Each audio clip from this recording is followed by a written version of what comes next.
Now, your partner's with Ron Jaworski? And I am. Ron was our president and a partner in the first 5 years. And then the league took off 1 year to fix its CBA agreement, came back. We took off a second year because we had the option. In a market like Philly, a big market, we wanted more time to get up to speed.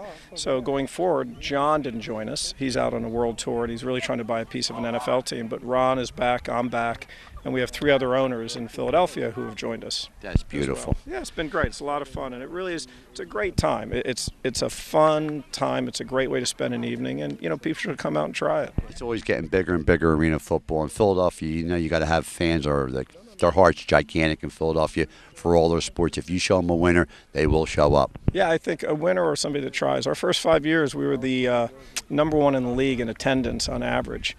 But being off 2 years, we've got to rebuild our fan base. Everybody sort of went off and did something else, and we've got to convince them to come back. So. Now, how many guys have made the pros from the Arena League, would you say? Just off the top of your head, I'm not going to keep you to a number. We've made the NFL. I think it's 300 or 400 have gone back and forth. And what you're finding with NFL Europe that's shut down now, that used to be the place that people played if they weren't in the NFL, or they would play in the Arena Football League. That's gone. So you're finding most players now are focused on the Arena Football League, the Canadian Football League, and the UFL. But this guy, Mark Herzlich, okay. He beat cancer, and he didn't get drafted in the NFL. He was an All-American Boston College linebacker. He beat the cancer, and he got drafted in that UFL or the WFL, okay.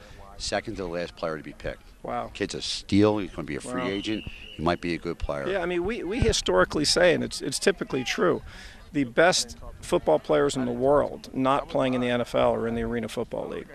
And Brett knows that. I mean, you've been around. You see the quality of players.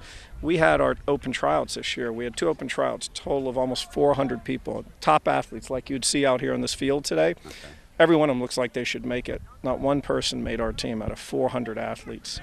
That's incredible. Top college players, top high school players, people that have played in other professional sports leagues, other football professional sports leagues. Not one made it out of 400. It's a really high level of athlete. I'm astonished that no one made it out of 400. You think 1 or 2 would make it. It's an incredible amount of people not to make it in the Arena Football League. That must have a high quality of players are in that league, because if there's 400 and nobody makes it, you must have a really quality league where a lot of good players in there. Maybe some of these guys can make it to the NFL. Well, and there some are. We have probably 3 players on our team that will definitely get into a few NFL camps. And, the question is whether they make it or not. But our first year when we started, we did an open tryout. We had 1,300 people show up in our first year. Not one made it. Out of 1,300 people, it's really a very, very high level of athlete that plays. We'd love people to come out, come be our guests. We'd like to show you the game, and I think once you come and see it, you'll come back every time. It's a great game. This is Artie Clear with one of the owners of the Philadelphia Soul, Craig Spencer, and Wi-Fi 1460. We'll have this up and running in a couple days on our website, and we'll probably get Craig to call in on the show and give us a little bit more about the Arena Football League one day next week if he has some time.